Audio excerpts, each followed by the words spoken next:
Well, hello again. This is Grandpa Roy Haney, talking to all my grandkids and grandkids to come, how much I love them. I want to tell you a little story. I'm going to tell you a story now about your grandmother a few grades back. Now, her name was America Young, and she was 3 years old when the Civil War was. And now her father, your granddad, was Ed Young. Now, he had been a Pinkerton detective, and he was kind of a smart man. He went and he hid all the stuff that they had. So when one side came, they had nothing. When the other side came, they had nothing. But he always had enough to feed his family.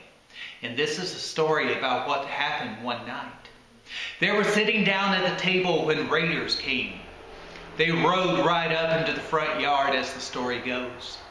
When they rode up into the front yard, Ab said, "Just sit still. We'll see what they're looking for." They came in and they made them get all up from the kitchen table, because the only thing they had to eat on the table was hoe cakes. And the men sat down and they ate all the hoe cakes, and they told America, says, "You sit right there on the hearth of the fireplace, big old fireplace, right next to one of the only things in the whole house, which was an old grandfather's clock."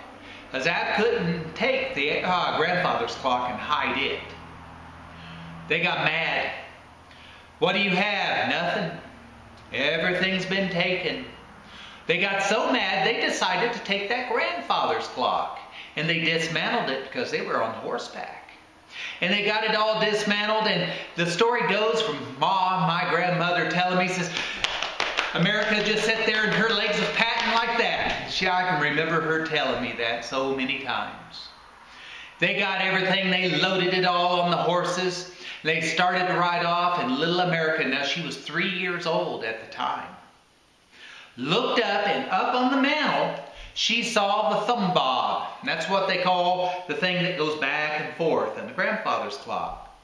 She reached up on her tippy toes, she grabbed the Thumbball, and before anybody could stop her, she ran out on the front porch.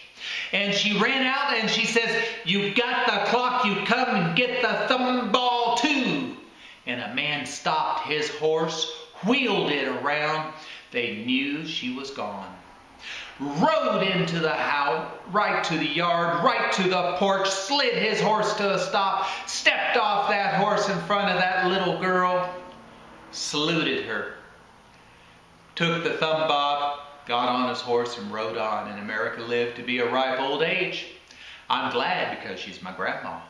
Great, great, great back that she's my grandma. Y'all take care now, and hopefully if not one of my grandkids, maybe your grandkids can enjoy the story too. Bye-bye now.